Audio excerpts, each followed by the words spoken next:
You're not a procrastinator. You have a habit of procrastinating. Big difference. Because if it's a habit, I can teach you to use science to break it. So let's talk a little bit about procrastination. Who in here struggles with procrastination? Yeah, and the rest of you that aren't raising your hand are just procrastinating on doing it, aren't you? I know. You see, I always thought procrastination had to do with the thing I was procrastinating around, right? Like that procrastination has something to do with work. Believe it or not, procrastination has nothing to do with your work. Procrastination is a form of stress relief. Let me explain this. So let's say that you've got some stuff going on in your life, and heck, who doesn't have stuff going on in your life? Maybe you're fighting with your significant other. Maybe mom's or dad's health is failing and it's really, really upsetting you.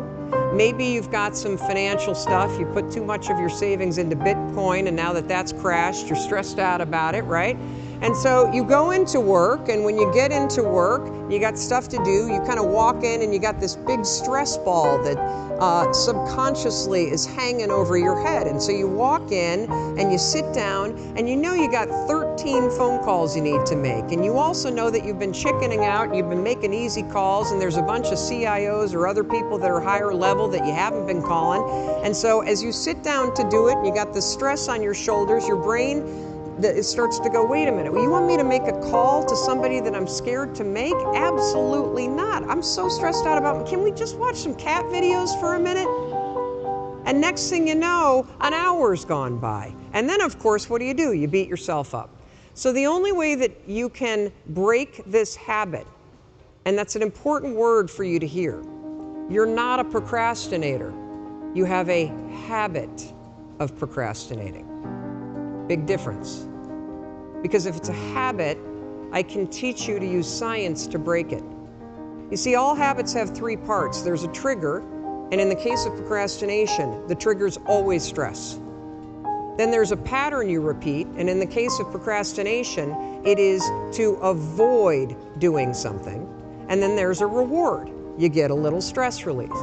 The only way to break a habit, you guys, is not to deal with the triggers.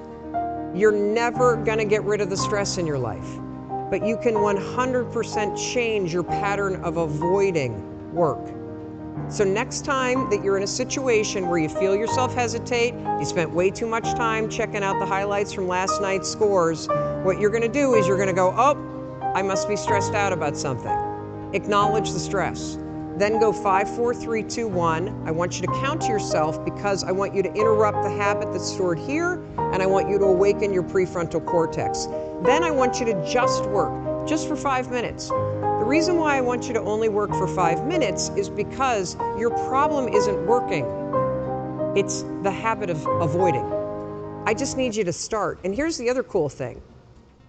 We know based on research that if we can get you to start, 80% of you are going to keep going.